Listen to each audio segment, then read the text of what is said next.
Of course, we applied for the grant. We actually applied for it in December 2019, and then, of course, COVID hit and everything come to a screeching halt. So what happened, we have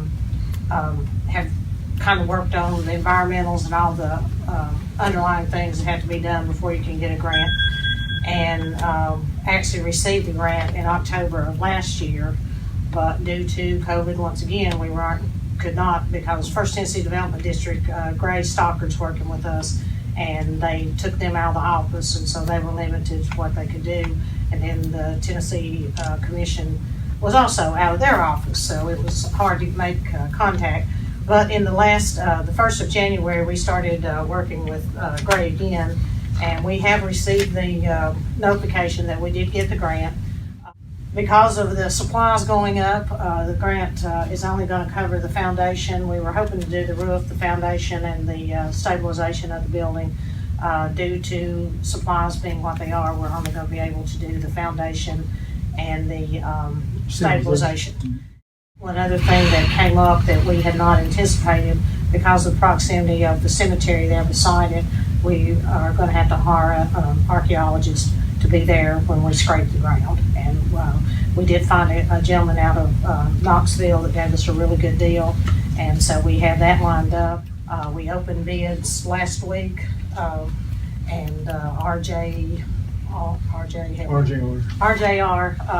was the low bidder, and it was a tremendous drop from the two bids. One of them was, I think, up to $70,000, and this one was in 49. 49. Yeah, 49,666.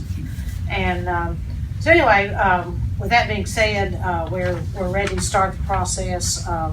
The construction company right now is over on 66 working for the Department of Children's Services. And as soon as he gets the few things cleaned up there, then they'll come in and start the process. Our part's going to be about, I think we figured, 6,000 additional that we were. Yeah, and then what we anticipated because of the cost of material. 17.5, so Right. we're looking Yeah.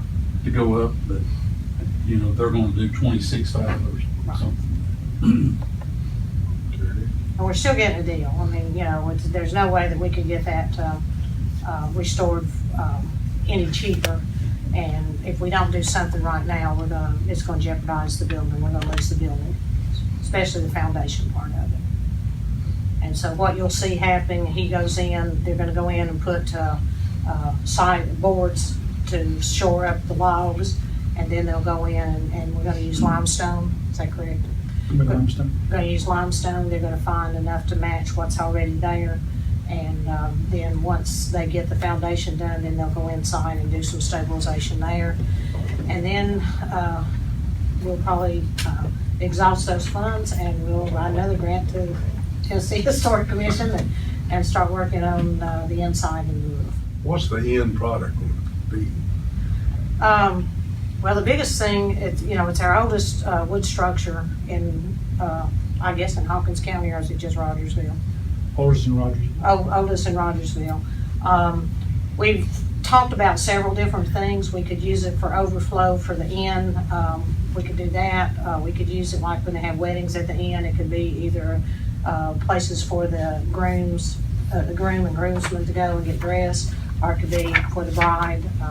We've even talked about possibly putting something up there where they could use it. I don't know.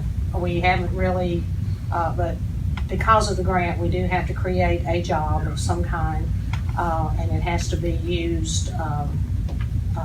And they do a periodic check on to make sure that those guidelines are followed.